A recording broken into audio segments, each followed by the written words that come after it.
Apparently, he never cries. When John Lightfoot does push-ups, he doesn't push up.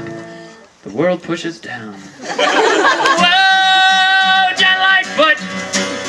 Whoa, John Lightfoot.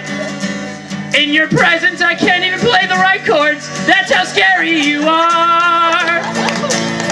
So we say, thank you, John Lightfoot, for coming to us this week. Thank you, John Lightfoot, for making us all feel meek. Thank you, John Lightfoot, for saving the day. And we say, thank you, John Lightfoot, for being awesome in your ways. The way you teach us and the way you cook food. The way you always have a really good mood. If you could please remember to make an offering to Tommy and Kyle and just leave it clearly marked for when we do cabin cleanup tomorrow.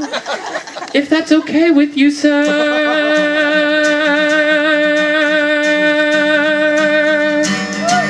I love you, John Lightfoot.